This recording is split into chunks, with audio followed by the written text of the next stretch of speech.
what if the greatest obstacle to a really meaningful mission isn't actually a lack of passion? Right. I mean, what if it's not a lack of money or a shortage of willing volunteers or, some poorly designed strategic plan? Yeah, that's the big question. What if the real obstacle, the thing that's just tripping up countless well-intentioned efforts in neighborhoods literally all over the world, is simply a failure to actually see the community clearly? Well, it forces a complete paradigm shift, I think. We are so incredibly conditioned to Yeah. believe that when an initiative fails, it's just a problem of effort. Like we didn't try hard enough. Exactly. We didn't try hard enough. We didn't market it well enough. We didn't raise enough capital.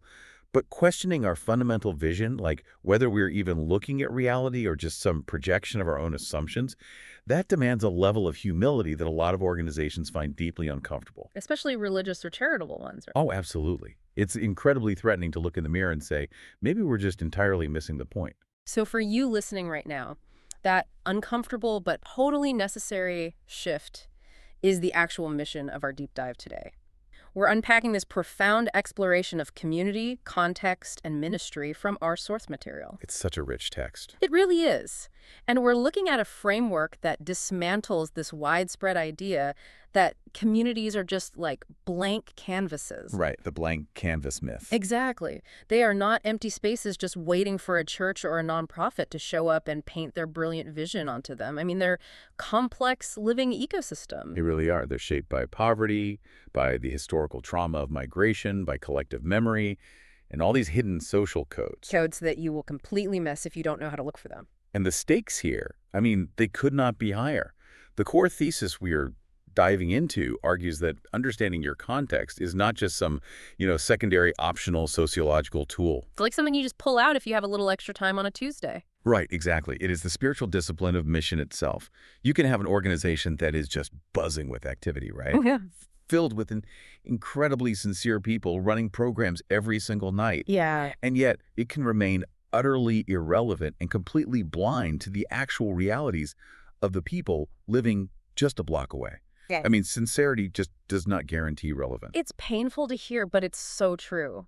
I kept coming back to this specific medical analogy while preparing for this conversation today. Oh, lay it on me. Okay, so imagine a doctor who walks into a waiting room, right? And he just announces this heavy, intense diagnosis based entirely on like a medical journal he read that morning over coffee. Okay, yikes. Yeah, and he just hands out serious prescriptions to everyone sitting there and walks out without ever actually examining a single patient. That's terrifying. Right, we would call that staggering malpractice. You are prescribing medication without any diagnosis. But in ministry or nonprofit work, we do this all the time. We assume the diagnosis. We do. It is the illusion of care without the actual friction of reality. It feels like you're doing something important because, hey, you're handing out medicine, right?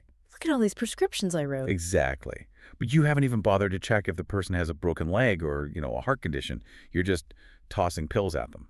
But wait, let me push back on this premise just a little bit, because I know there is a theological counter-argument here that people bring up. Sure, yeah, let's hear it. Isn't the gospel supposed to be universal? Like, if the core truth of a message is the same everywhere, why does it matter so much where it's preached? That's the classic objection, yeah. Right, because a lot of people would argue that the truth should just work regardless of the zip code. Why do we need to overcomplicate it with, sociology and demographic studies? Well, the text handles this beautifully. The message itself does not change. The truth remains the truth. But the hearing conditions, those change drastically from place to place. The hearing conditions, I love that. Right. The seed is exactly the same, but the soil varies wildly. The gospel never arrives in a vacuum. It always lands in a highly specific cultural, economic, and emotional soil. And if you don't understand the chemical makeup of that soil... You won't understand why the seed is suffocating. Exactly. And failing to understand those conditions leads to the primary mistake we see these organizations making, which is treating people as generic categories instead of complex, layered individuals. So they end up ministering to imagined needs rather than real needs. Yes, and this is what the source material terms the sin of assumption. The sin of assumption. Wow, that carries a lot of weight. It's meant to be heavy. The refusal to pay attention, to genuinely look and listen to a community, is a form of presumption. When a church operates on assumption, it speaks way too soon. It rushes in. Exactly. It diagnoses the community's deepest struggles in, like, 5 minutes, and then it acts on an illusion. It responds to a demographic stereotype, a ghost, really, rather than the living, breathing human beings right in front of them. Let's talk about the damage that causes, though. Because it's not just some benign mistake where you're like, oh, well, we tried. It creates a genuinely toxic cycle. It really A does. church that's trapped in this sin of assumption becomes highly performative. Because they aren't connecting with real needs, they have to manufacture success to feel good about themselves. Right. They have to justify their own existence. Yes. So they start prioritizing event counts, Sunday attendance, and just visible activity over actual deep transformation. And the people in the community, I mean, they know. They feel it completely. They feel totally unseen. They feel like they're being treated as projects or just numbers to hit a strategic goal rather than as actual neighbors. Which completely distorts the message itself. When people feel reduced to a project, the gospel is inevitably misunderstood. It comes off as elitist, manipulative, or just totally disconnected. Like a sales pitch. Exactly. They hear a message that seems utterly foreign to their Monday through Saturday survival. And furthermore, the internal damage is massive too. To the leader. Yeah, the leaders work themselves into the ground running program after program. And when they don't see any real fruit, they just burn out. Often they walk away blaming the community, calling them, hard-hearted or resistant. When in reality, the strategy was just fundamentally disconnected from the soil from day one. The community wasn't hard-hearted. They were just dealing with realities the church refused to acknowledge. Precisely. Listening is a moral act. It is not just a strategic precursor to get better metrics for your quarterly report. Right.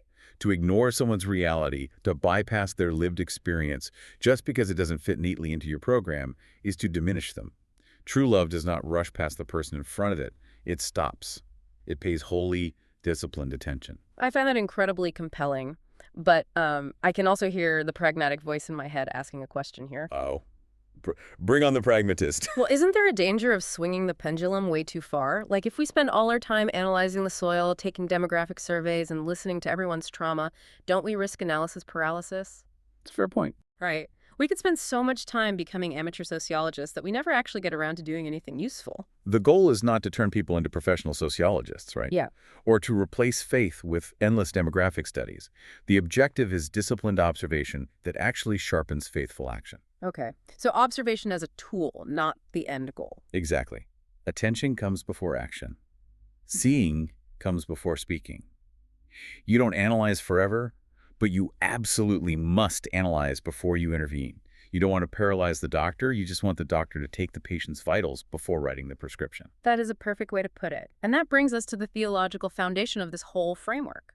Because if assumption is the disease, the antidote is understanding how God himself operates within the concrete realities of the world. Yes, it's not just modern sociology pasted onto religion. Right. The theology of place is deeply woven into the fabric of the faith itself. Our source outlines 5 specific doctrines that prove context matters deeply, starting with creation. The doctrine of creation is so grounding. It establishes that material reality. So, neighborhoods, physical bodies, economic systems, literal dirt and architecture is inherently good and purposeful. Which goes against how a lot of people think about religion, right? Like it's only about the spiritual realm. Exactly. Western culture often slips into this kind of neo-Gnosticism, right? Treating the physical world as just a temporary, unimportant waiting room for the soul. Yeah, just biding our time until we leave. But if God created the material world and called it good, the church cannot treat people as disembodied minds. People live in physical places that shape their daily existence, their anxieties, and their joys. Those places matter to God, so they must matter to the mission. It prevents that hyper-spiritualized approach where a church says, we only care about saving souls. We don't care about the broken streetlights or the lack of affordable housing down the block. Right. If God cares about creation, you have to care about the physical neighborhood, which flows directly into the second doctrine, which is the Incarnation. It's a big one. Right. God didn't just shout a list of instructions down from heaven. He took on flesh. He entered a very specific time in history under Roman occupation, operating within a highly specific Jewish culture in first-century Palestine. The Incarnation is the ultimate cosmic model for contextualization. God didn't bypass human culture. He completely embedded himself in it. I mean, Jesus spoke Aramaic. He used agricultural parables when talking to farmers and fishing analogies when talking to fishermen. He didn't use a corporate boardroom analogy with a fisherman. No. He subjected himself to local customs, paid taxes, and walked the dusty roads of a specific localized geography. It's like learning a local language. If I travel to a foreign country where they don't speak English, I don't just stand in the town square and shout English louder and slower, expecting them to suddenly understand me. Though some tourists certainly try that. They really do. But no, I have to do the hard, humbling work of learning their language, their idioms, their humor. The incarnation is God doing the hard work of learning our language. That analogy perfectly captures the humility required. And it sets up the third doctrine beautifully, which is providence. Okay, break that down for us. This is the understanding that God is already actively at work in a place long before any missionary or church planter ever arrives. There is this arrogant assumption sometimes that the church, brings God to a dark city in its suitcase. Oh, wow. Yeah, we've arrived. God is here now. Exactly. But providence says God is already active in the stories, the pain, the justice-seeking, and the quiet hopes of the community. The church's job is not to invent the mission. It is to discover it and bear witness to what God is already doing. That changes the posture entirely. You go from being the savior of the neighborhood to being an investigative journalist looking for where the real savior is already moving. That's a great way to put it. Then we have the fourth doctrine, which redefines the church. It states that believers are fundamentally a sent people. Right, they are not religious consumers shopping for the most entertaining speaker or the best worship band. They are an organism sent into specific, challenging places. And the final doctrine is the kingdom. Christ's reign touches all of life.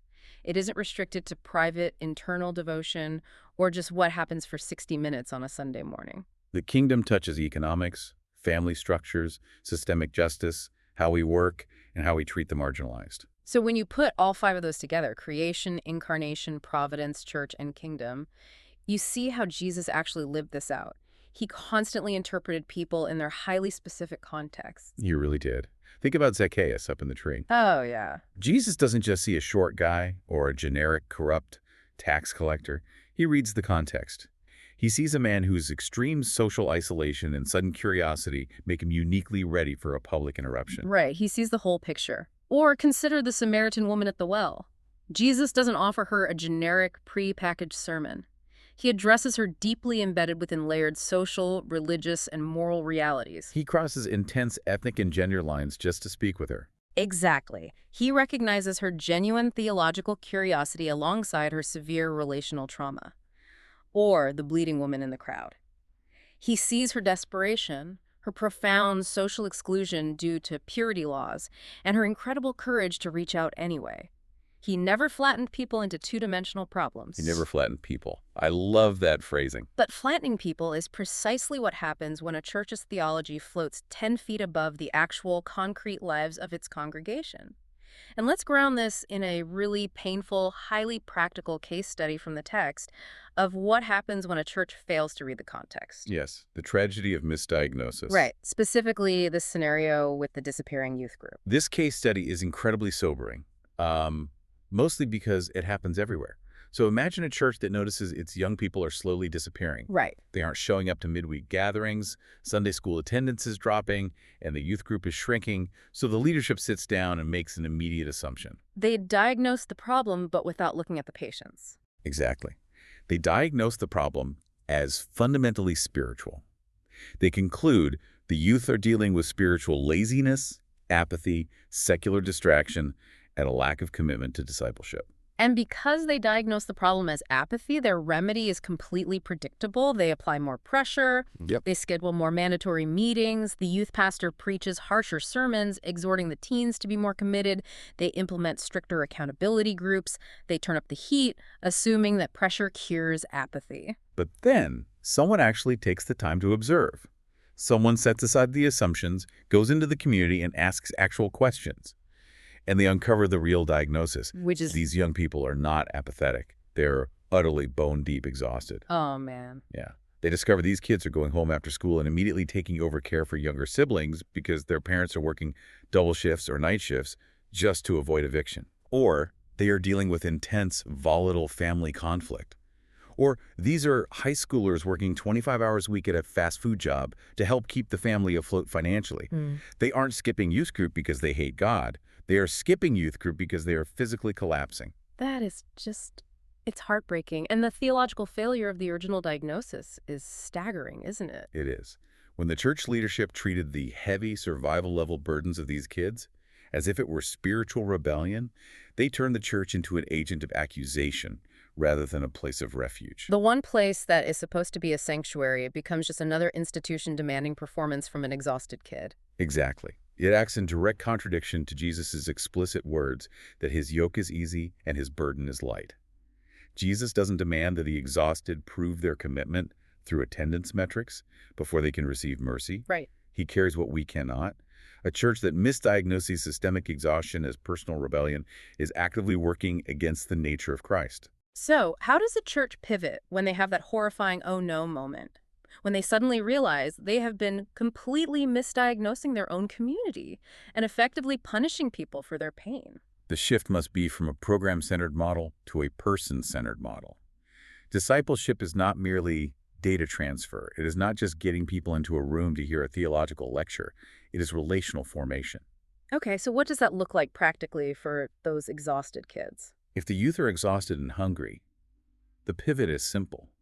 Offer a meal without strings attached. If they're failing school because they lack margin and quiet space, offer free tutoring. Provide emotional safety.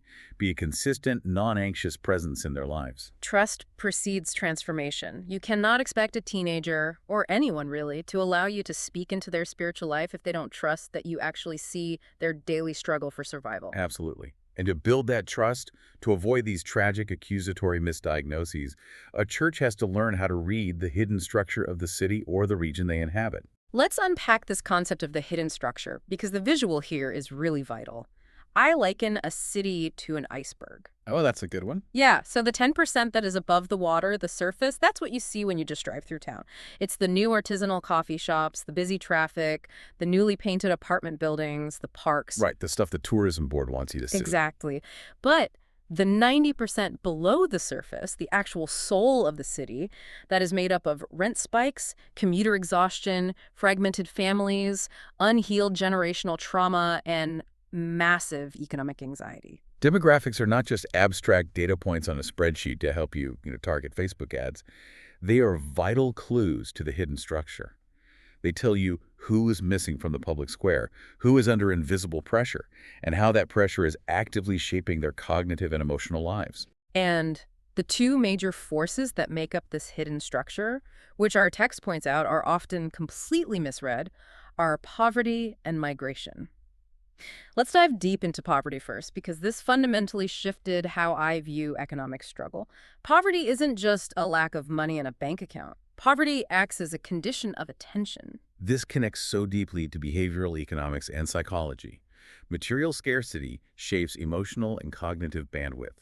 It affects your capacity to trust, and it drastically alters how you plan for the future. How so? Well, people living under severe economic strain are forced into what we call short-term survival intervals. They simply cannot afford the luxury of long-term horizons. Right. If you are doing mental math on the bus ride home just to figure out if you can afford both electricity and groceries this week, you literally do not have the cognitive margin to think about a 5-year spiritual growth plan. Exactly. If a church hands you a flyer to join a 6-week intensive volunteer committee, it doesn't just feel out of touch, it feels absurd. And when a church misreads this hidden structure, it looks at a single mother working 2 jobs who can't make it to Wednesday night Bible study, and it slaps the label of undisciplined or uncommitted on her. In reality, she is demonstrating heroic, exhausting discipline just to keep her family surviving. The church fails to interpret her life accurately because they assume middle-class margins are universal. Which is a profound failure of interpretation. It is. So the second major force is migration, and the source clarifies this doesn't just mean international immigration. Right. It could be people moving from rural areas to urban centers, or being priced out of gentrifying neighborhoods and forced to move to the suburbs. Migration brings what the text calls wounds of movement. Wounds of movement, that is so evocative. It's powerful. Unsettled people carry invisible luggage. They carry memory, they carry the grief of losing their home culture or their familiar neighborhood, and they carry the profound daily stress of adaptation. Which has to affect how they interact with institutions like a church. Of course, a transient worker or a newly relocated family might be trying to rebuild their identity in a place that feels entirely temporary. If a church doesn't understand the psychological wounds of movement, it might look at a new family that seems hesitant to join formal church membership and label them as aloof or uninterested. Right, they fail to realize the family is just exhausted from constantly having to adapt to new environments. They're terrified of putting down roots that might just get ripped up again in 6 months. So if a church actually does the hard work, if they look below the waterline of the iceberg, if they understand the cognitive load of poverty, the survival intervals, the stress of migration, how do they actually start communicating? How do you reach that community? That brings us to the active practice of cultural mapping and finding access points. Let's define cultural mapping for the listeners. Sure, cultural mapping is the disciplined work of discovering the doors through which the gospel can enter a community with clarity, credibility, and compassion. It is recognizing that a neighborhood is not a monolith, and it is not a locked vault either. It is a complex network of openings, sensitivities, and hopes. So we have to identify specific access points. Yes. For some communities, the gate of grace might be healthcare or practical mercy, like a free medical clinic. Or for parents who are deeply anxious about their children's future in an underfunded school district, the access point might be a high-quality after-school tutoring program. Exactly. In other places, it might be hospitality, simply creating a safe, beautiful space to share a meal around a table. Or it could be music and storytelling, especially in cultures where oral traditions carry the weight of memory and identity. But a critical distinction must be made here regarding how people respond to these access points. We have to distinguish between a barrier and hostility. This is so important. Sometimes people do not engage with the church, not because they are hostile to God, but because there is a massive barrier. Like what? They might be protecting themselves from past religious trauma, or the service times conflict with shift work. Not every absence is apathy. Right. And there is a massive warning light flashing in the source material when it comes to offering practical mercy. Mercy must never be used as bait. It cannot be a manipulation tactic. The transactional bait and switch. Come for the free bag of groceries, but you have to sit through a 45-minute sermon before we let you have it. It's just gross. It is destructive. If the poor feel they are just being used to fulfill a religious quota or treated as a captive audience, it confirms their deepest, most cynical suspicions about institutions. It tells them, you only care about my soul. You don't actually care if my children are hungry. Exactly. Mercy must be free, dignifying, and utterly sincere, regardless of whether the person ever sets foot in a Sunday service. Which naturally leads to a major concern. If we are constantly adapting our approach to fit the local culture, if we're using music here and tutoring there and shifting our vocabulary to match the neighborhood, aren't we risking watering down the truth? Where is the line between healthy contextualization and straight-up compromise? It is the fear of syncretism, and it is a totally valid concern. But the framework offers a razor-sharp distinction here. Yeah. Compromise is when you alter the truth to fit the preferences of the people. Faithful contextualization is when you deeply understand the people in order to serve the truth to them effectively. Understand the people to serve the truth. I love that. You aren't changing the medicine. You are just making sure you are speaking the patient's language when you explain how to take it. Yes. The gospel challenges every worldview. It will confront the idols of any culture, whether that is the individualism of the West or the honor-shame dynamics of the East. But you have to know what cultural story you are interrupting before you can offer a better one. You have to know what they love, what they fear, and what they hope for, so that when you present the gospel, it actually sounds like good news to their specific anxieties. So culture is the map of how people live and think. But culture is really only half the map. Every community is also a spiritual ecosystem. And that brings us to spiritual mapping. Right. And before we define what it is, we must rigorously define what it is not. Good call. Spiritual mapping is not theatrical paranoia. It is not walking down the street looking for demons behind every lamppost, engaging in superstitious speculation, or drawing aggressive battle lines against the local populace. Which, unfortunately, is exactly what comes to mind for a lot of people when they hear the phrase spiritual mapping. It conjures up images of people shouting at buildings. Yeah, and that kind of theatricality is ultimately unhelpful and unbiblical. True spiritual mapping is the disciplined, quiet act of asking deep pastoral questions about a place. Like what kind of questions? Where is truth being actively resisted? Where has idolatry become so ordinary that it is invisible? And when we say idolatry, we aren't talking about golden statues. We're talking about modern idols. Hmm. The worship of money, the pursuit of status, racial superiority, self-protection, or political power. Right.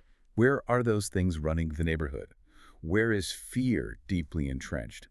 And conversely, where is their quiet, unspoken spiritual hunger? Think about the Apostle Paul in Athens, specifically his speech at Mars Hill. The text uses this as a prime example. Paul walks into a city that is absolutely crammed with literal idols. He is deeply distressed by it. Very distressed. But he doesn't start by mocking them, smashing their statues, or yelling at them in the street. He reads the city. He observes their religious texture. He engages in brilliant spiritual mapping. He finds common ground. He notices an altar dedicated to an unknown God. He takes their own cultural artifact, their own public admission of spiritual longing and ignorance, and uses it as the bridge to proclaim the risen Christ. That's genius. It is. He discerns the spiritual landscape, validates their search for the divine, and then redirects it. He doesn't compromise the message, but he brilliantly contextualizes the delivery. It's like checking the spiritual weather of a town. If you look out the window and see a blizzard, you don't walk outside in a swimsuit. I mean, I hope not. Right. In the same way, you don't walk into a community that is bleeding from historical trauma and preach a message of aggressive, loud confrontation. You have to map the weather. And one of the most powerful concepts here is damaged hope. Damaged hope is a profound spiritual force in so many communities. Consider a neighborhood that has been repeatedly abandoned by institutions. The government promised renewal but failed. The factories closed down and left. Yeah. Previous churches came in with flashy programs, made huge promises, and then abandoned the neighborhood when funding dried up. Over time, that community develops a thick, protective layer of skepticism. They build a wall. They Yeah. have to, literally just to survive the disappointment. And the tragic misread happens when a new church enters that neighborhood, hits that wall of protective skepticism, and mistakes it for hard-hearted atheism or apathy. They think the people hate God. When really they're just scared. In reality, the people are just terrified of being manipulated and hurt again. If you don't spiritually map that damaged hope, your approach will be entirely wrong. You will use a hammer of confrontation when you desperately need the gentle, consistent, long-term presence of a healer.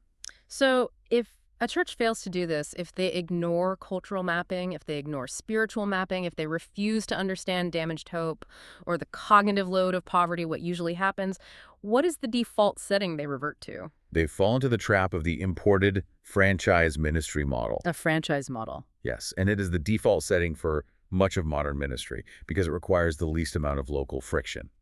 It is a devastating failure of what we call local humility, replaced by global imagination. Walk us through what that looks like on the ground. A church leadership team will look at a strategy that works incredibly well in a stable, affluent, middle-class suburb in another state. They buy the books, they copy the branding, they use the exact same schedule, the same aesthetic, and they drop it directly into a transient, multilingual, lower-income urban center. And it suffocates. It suffocates immediately because methods are not sacraments. The church is not an industrial franchise meant to produce identical, shrink-wrapped experiences across the globe. What grows in a greenhouse will die in a desert unless you change the approach. There is a brilliant hypothetical comparison in our reading of two churches that illustrates this perfectly. Imagine Church A. They import a trendy, highly successful mega church model. Okay. They have the lights, the exact sermon series, the polished aesthetic. They measure their success by how closely their services visually resemble the original model they are copying. When the local neighborhood doesn't respond, when people don't show up, Church A gets frustrated. They turn inward and blame the local culture, labeling it hostile and unreceptive. Meanwhile, Church B takes a radically different path. They don't import anything on day one. They sit down and listen. They ask questions. Radical concept. I know. They realize the local factory works on a shift schedule that makes Sunday morning attendance impossible for half the neighborhood, so they start meeting on Tuesday nights. They adjust their language. They build trust through quiet, consistent presence rather than flashy events. They become native to the soil. And Church B thrives. So basically, copying a successful megachurch model is taking a shortcut that bypasses the actual human beings you were supposed to love. It's a lazy way to feel successful without doing the agonizing work of incarnation. It really is a form of ecclesial pride. It is the assumption that our own specific cultural habits, our preferred musical aesthetics, and our specific leadership styles are universally applicable. It is spiritual provincialism. Spiritual provincialism, that's a great term. Cultivating global awareness cures this pride. When you look around the world and realize that believers are worshiping Christ faithfully through vastly different social struggles, using different rhythms in house churches, under trees, and in grand cathedrals, you realize that your specific franchise model is not the center of the universe. All right, we have diagnosed the problem. We've explored the theology of place. We've talked about the hidden structures of poverty and migration and the necessity of cultural and spiritual mapping. Now we have to land the plane. Let's do it. How does someone listening to this actually do this, starting tomorrow? How do we move from theory to practice? The framework gives 3 very specific, highly actionable steps. The guiding principle for all 3 steps is observation before intervention. The first practical step is to conduct a community scan. And the instruction is brilliantly specific. You must walk the territory. Do not just drive through it. Because when you drive through a neighborhood at 40 miles an hour with the radio on, you only see the surface of the iceberg. You see the traffic, the storefronts, the obvious geography. You are isolated in a metal box.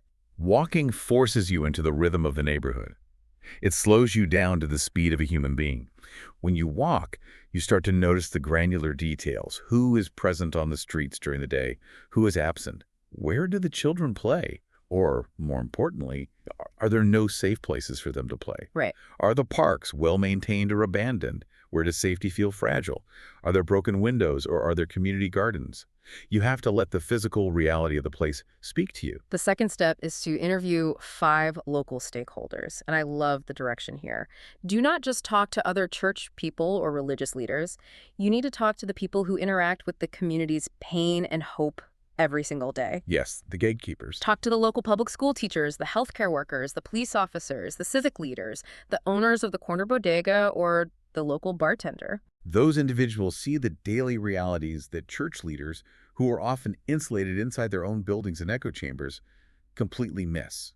A teacher can tell you exactly what the cognitive load of poverty is doing to the children. Definitely. A local clinic nurse can tell you about the anxiety ravaging the parents. You approach them with extreme humility and ask, what are the hidden pressures facing families here? What do people in this neighborhood actually hope for? What are their greatest fears? You are not there to preach to them. You are there to be their student. And then you take all that rich qualitative data and you move to the third step, which is to build a 1-page context profile. You document the demographics, the poverty levels, the migration patterns, the religious history of the area, and the local pain points you discovered from your interviews. And the constraint of keeping it to 1 page is highly intentional and crucial. Why is that? If you turn this into a 50-page academic sociological report, it gets put in a binder, placed on a shelf in the pastor's office, and becomes a dead file. A 1-page profile remains a living, usable tool. It can be referenced in every elder meeting, every event planning session, and every sermon preparation. It keeps the actual reality of the community front and center. And it is a tool that has to be relentlessly updated, right? Because communities aren't static museum exhibits. Oh, they are deeply dynamic. A new housing development goes up, pricing out lower-income families. A major factory closes down, shifting the entire economic base. An influx of new immigrants arrives. These things constantly rewrite the map. Your 1-page context profile from 2021 might be completely irrelevant and actively misleading in 2026. You have to keep walking the streets. What stands out to me about all of this is how incredibly accessible it is. You don't need a massive church budget to do this. You don't need a PhD in sociology to take a walk through your neighborhood. You don't need a massive grant to buy a cup of coffee for the local middle school principal and ask them what the kids are struggling with. No, not at all. It doesn't require money. It requires humility, time, and the willingness to be wrong about your assumptions. It requires the surrender of the expert posture. You have to be willing to be a guest in your own neighborhood. Let's take a breath and recap the massive journey we've been on in this deep dive today. It's been a lot of ground. It has. We started by confronting the danger of assumed needs, realizing that treating a community like a generic blank canvas is just a recipe for irrelevance, burnout, and profound relational damage. We move to understanding the theology of place, that God himself operates in the concrete, material realities of life through creation, incarnation, and providence. We examined the tragedy of misdiagnosis, looking closely at how mistaking systemic exhaustion for spiritual rebellion turns a place of grace into a place of accusation. We unpacked how to read both the surface and the soul of a city, understanding how poverty acts as an attention deficit and how migration leaves hidden wounds. We explored cultural and spiritual mapping, finding those access points, distinguishing between hostility and a protective barrier, and contextualizing without compromising the truth. We talked about reading the spiritual weather and understanding damaged hope. Right. And finally, we dismantled the franchise mindset, trading the arrogance of importing a megachurch model for practical incarnational wisdom, walking the streets, interviewing stakeholders, and building a living context profile. Is a comprehensive, deeply challenging framework for moving from institutional blindness to incarnational sight. But if I could leave you with a final provocative thought to mull over, something that builds on everything we've unpacked today. Please do.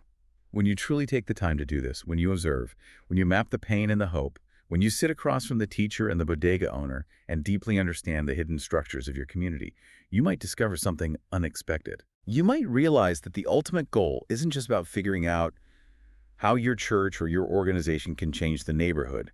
The most profound revelation might be realizing just how much the neighborhood is going to change you. Wow. Let that sink in. The goal isn't just to fix the soil, the goal is to let the soil shape you. Thank you so much for joining us on this deep dive. I want to challenge you this week.